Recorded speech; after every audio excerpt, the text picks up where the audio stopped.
مولا علی علیہ السلام کا بڑا پیارا جملہ، بہت نورانی جملہ، فرمایا ہر چیز جو ہے وہ محتاج ہے عقل کی، اور عقل محتاج ہے ادب کا، اور یہ ادب تب آتا ہے جب انسان خود کو خدا کے حضور میں سمجھتا ہے۔ اللہ اکبر۔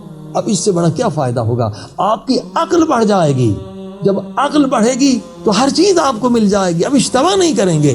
اللہ اکبر۔ عقل اس سے بڑھ جاتی ہے، اور اس کے بعد اگر یہ حضور آپ مل جائے تو آپ انلمیٹڈ پلیجر حاصل کر سکتے ہیں۔ لا محدود روحانی لذتیں انہیں ملتی ہیں جو ہمیشہ خود کو خدا کے حضور میں سمجھتے ہیں۔ اللہ، کیوں ہم غافل ہیں، کتنے نقصانات کر رہے ہیں۔ پھر اس کے بعد یہ حدیث ہے کہ اگر حالت حضور میں کوئی مر جائے تو اس کا رتبہ شہید کے برابر۔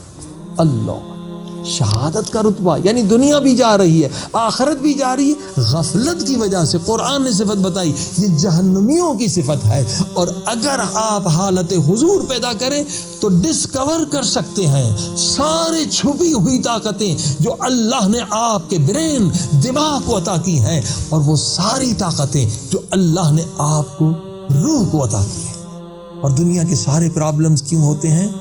ایموشن پہ کنٹرول نہ کرنے کی وجہ سے۔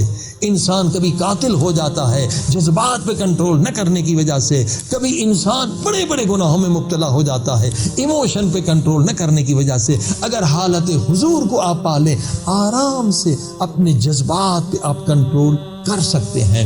لیکن اس سے بڑی بات سنیں، اس سے بڑی نعمت سنیں، اگر آپ حالت حضور کو حاصل کر لیں، ہمیشہ خود کو خدا کی دربار میں سمجھیں، اللہ اکبر، وہ نعمتیں ملیں گی جو آپ تصور نہیں کر سکتے، آپ سوچ نہیں سکتے۔ اب یہ روایات اہل بیت کی مسلسل روایتوں کی بارش ہے کہ جو حالت حضور میں رہتے ہیں انہیں خدا اپنے اسماء کی تجلیاں عطا فرماتا ہے۔ پتہ ہے یہ اسماء کی تجلی، آپ دعا پڑھیں، مناجات شعبانیہ پڑھیں، یہ ہر معصوم کی دعا ہے، ہر امام نے دعا مانگی ہے، اے خدا مجھے اسماء کی تجلی نصیب فرما۔ اور اسماء کی تجلی پتہ ہے کتنی بڑی نعمت ہے، اس سے بڑی کوئی نعمت نہیں ہے۔ جن عرفاء کو یہ تجلی ملتی ہے اس قدر وہ لذت میں ڈوب جاتے ہیں۔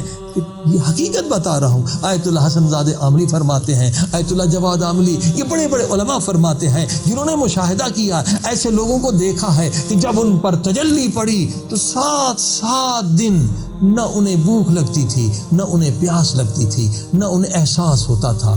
یہ تجلی ہے، اس سے بڑی کوئی نعمت نہیں ہے۔ دیکھیے، ایک اس میں تجلی خدا کی، ایک اس میں خالق کی تجلی سے یہ پوری کائنات بنی۔ اب آپ اندازہ لگائیے کہ تجلی کتنی بڑی نعمت ہے۔ تجلی سے روح کی چھپی ہوئی طاقتیں ظاہر ہوتی ہیں۔